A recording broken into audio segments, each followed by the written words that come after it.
quelqu'un, on s'intéresse à eux, ils pouvaient faire des activités tout en s'amusant, sans rien attendre en retour. Ah, donc, le fait d'organiser les sports collectifs, par exemple les matchs de foot qu'on faisait et les séances d'art plastique, nous, on a découvert, quand ils ont fait leur premier dessin, que nous avons aujourd'hui, dessin libre. Ces enfants, en séchant les peintures à la maison, on remarque que ces enfants ont tous dessiné des maisons. À côté, bien sûr, il y avait soit une arme, soit un ballon de foot, soit une croix. Et pour nous, c'est un message. Donc, il y avait déjà cette souffrance, mais à côté, une maison. Pour nous, la maison pour ces enfants représentait la sécurité. Donc, on pouvait lire le besoin de ces enfants sans même discuter avec eux, au travers des activités. Et les enfants pouvaient continuer à s'amuser et se défouler. Et ce qui était mais vraiment formidable pour ces enfants, qui ne pouvaient même pas espérer être scolarisés, par exemple, à l'Athénée d'Ibanda. Là-bas, c'est là où on organisait des matchs de foot, après avoir payé pour se baigner sur le lac au niveau de l'Athénée. Ces enfants n'avaient plus d'espoir. Pour eux, ils ne pouvaient plus retourner à l'école. Mais les directeurs des écoles, ça nous a marqué et touché. Ils ont accepté nos enfants de les scolariser. Ils les ont pris. Et ils étaient peut-être en taille un peu plus âgés que les autres. Mais c'est un travail qu'on a fait avec les écoles. On a signé les protocoles d'accord. On venait scolariser les enfants, on payait l'école. Et avec les enseignants, on pouvait travailler ensemble.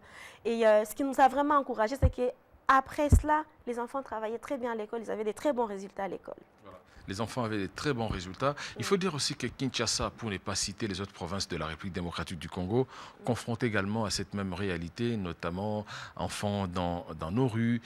C'est une occasion, madame, que croissance et développement vous donnent, parce que notre objectif, c'est aussi chercher à construire une société qui joue sur l'équilibrisme, une société équilibrée où il y a pas de nantis, de moins nantis, mais tout le monde accède à ces richesses de manière, je dirais, équitable. Votre caméra est en face de vous, madame.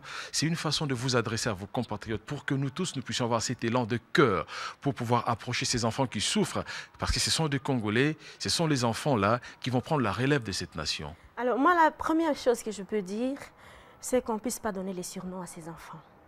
Quand je suis rentrée à Bukavu pour la première fois, c'est des noms que je ne cite pas.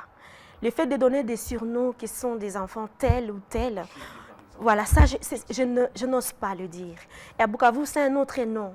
Ces enfants se sentent déjà stigmatisés. Ils sont mis à part par rapport à la société. Ils ne se voient pas comme les autres enfants. Et c'est pour ça qu'ils commettent des fois des choses incroyables, où il y a les banditismes ou la délinquance juvénile.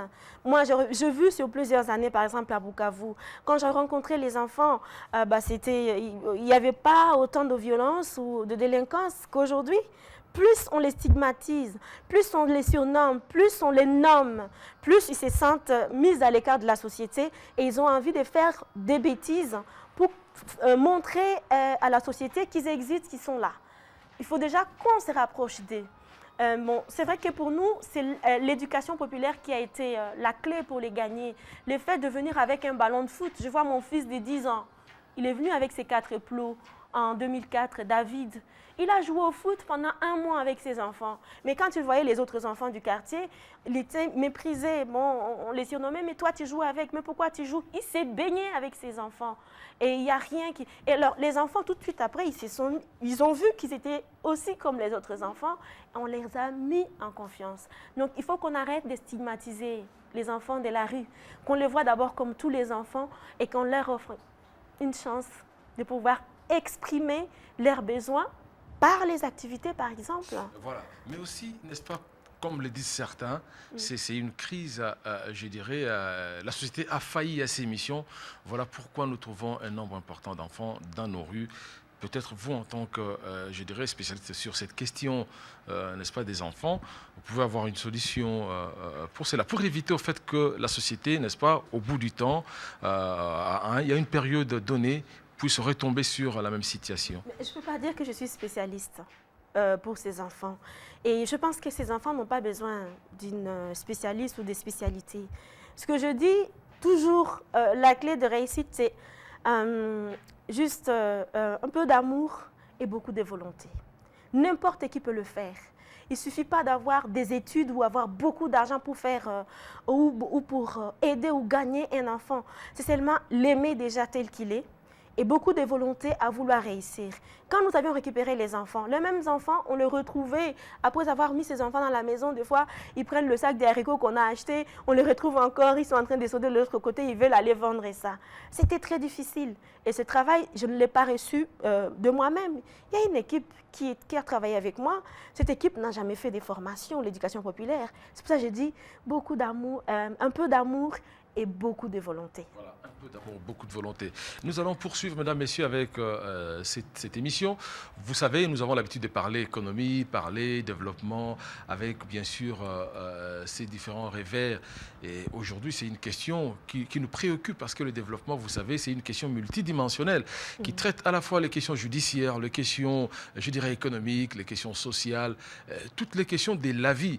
L'essentiel est que nous puissions ensemble, n'est-ce pas, arriver à assurer effectivement un niveau de développement et de répartition des richesses de manière équitable pour permettre à ce que tout homme et tout l'homme se développe sans discrimination, sans rejet, parce que ce qui compte au finish, c'est la transformation réelle de notre société, ce qui pourrait nous amener tous à pouvoir accéder, n'est-ce pas, aux différentes richesses que disposent les pays, et cela sans exclusion. Voilà, madame, je reviens à vous pour pouvoir, n'est-ce pas, aborder une autre dimension de la question. Il faut dire que vous avez également organisé, ici je dirais, un repas des charités pour soutenir, en fait, soutenir les femmes et les enfants de l'Est du pays. Quelle était la méthode appliquée, mais aussi comment cela s'était passé? Pour organiser les repas de charité, bon, au fait, je suis contre l'assistanat. Et moi, je me suis dit, l'association a été créée en France. Grâce aux bénévoles, on a organisé plusieurs fois de journées, des solidarités ou de repas. Et grâce à ces repas, on a pu fonctionner. Mais j'ai trouvé qu'ici, il y avait un manque quelque part. Et avec mon équipe sur place, en France, on s'est décidé, donc je ne suis pas venue seule, on est venu à deux. On va aller sur place et on va essayer de montrer que sur place, il est possible de faire quelque chose sans forcément d'attendre à avoir une aide de l'étranger, à l'extérieur. Et c'est comme ça qu'on a parlé de notre idée gouverneur du Sud Kivu. À l'époque, c'était M. Bouambamba qui était là, qui nous a offert son salon. Et le fait de nous offrir son salon pour organiser ce repas des charités, je pense que tous les responsables d'ONG, les notables qui étaient sur place, ils ont décidé de venir, mais ce n'était pas seulement pour le repas. Avant cela, on avait déjà quelques images parce qu'arrivé à Bukavu, dans la ville de Bukavu, j'avais remarqué aussi que les gens qui étaient à Bukavu n'étaient pas du tout au courant de ce qui se passait, par exemple, à 30 km ou 40 km de Bukavu. Et il fallait trouver un moyen pour leur montrer vraiment ce qui se passait et que ça ne demandait pas beaucoup de choses pour être solidaire avec ceux qui étaient en train de souffrir dans le village. Donc, on a organisé ces repas de charité où on a d'abord présenté nos actions et ce qu'on venait de découvrir, ce qu'on venait de faire. Et j'ai vu et les responsables d'ONG pleurer, et les notables pleurer. Et je me rappelle, il y avait celle qui est devenue notre maire aujourd'hui, Madame Zita Kavungirwa, qui était responsable d'une ONG à l'époque, qui l'est toujours aujourd'hui. Elle était là aussi. Et j'ai vu les mamans, elles me posaient les questions, mais d'où est venue cette idée?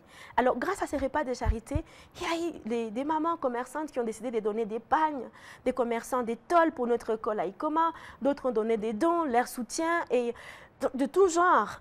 Et on est parti avec. Arrivé au village, on a distribué. Quand on a distribué ça aux femmes et à nos bénéficiaires, ce qui m'avait beaucoup marqué et touché ces jours-là, c'est que même les bénéficiaires étaient étonnés. Pourquoi? Parce que souvent, quand il y a de l'aide comme ça, on jetait là, on donnait comme ça et les gens repartaient. Les mêmes bénéficiaires à l'époque, donc en 2005-2004, étaient obligés d'aller encore racheter justement ce qu'on leur a donné la veille. Pourquoi? Parce qu'on n'assistait pas, c'est qu'on distribue tout de suite. Donc nous, on a distribué, j'avais écouté des 100 femmes. Et là, on découvre que le besoin de ces victimes, ce n'était pas vraiment matériel, mais c'est seulement pour que quelqu'un les écoute. Et pour moi, c'était vraiment une découverte. Et les deux jeunes hommes qui sont venus de la France avec moi, avec un autre monsieur, un retraité qui est venu, Pour nous, c'était très émouvant, très émouvant. Même la délégation qui nous a accompagnés de la MONUC, c'était autre chose qu'on venait de découvrir. Je pense que même que c'est depuis ce jour-là que j'ai commencé à assister aux réunions de coordination des OCHA, où on assiste aujourd'hui. Et encore une fois, j'ai compris qu'il ne fallait pas beaucoup de millions parce que chez nous, ici, quand on parle ONG, tout de suite, c'est synonyme de beaucoup d'argent. Ben, on dit que les ONG sont aujourd'hui les fonds constitués en fait en partie les fonds de commerce pour le propriétaire. Quelle réponse vous apportez face à ces accusations? Au fait, comme je vous dis, j'ai commencé depuis 2002. Quand j'ai commencé, il n'y avait pas autant d'ONG. Il y a quand même des gens qui sont là, qui ont la compassion et qui travaillent réellement pour pouvoir apporter une aide à la population qui souffre. Je vais dire par rapport à APO.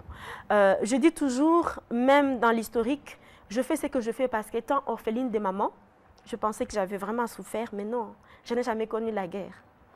Mon frère, mon petit frère à moi, a été entrecoupé par les machettes. Vous savez, quand il y a eu la guerre. Et j'étais de l'autre côté. Et c'est un petit frère que j'aimais beaucoup, Mouta, que j'ai gardé comme un enfant, un bébé. Et le fait de tomber dans l'embuscade où il y avait de notre côté voilà, un groupe armé, on a témoigné qu'il n'était pas rwandais, mais ça n'a pas empêché. Un autre petit frère à moi a été pris comme enfant soldat.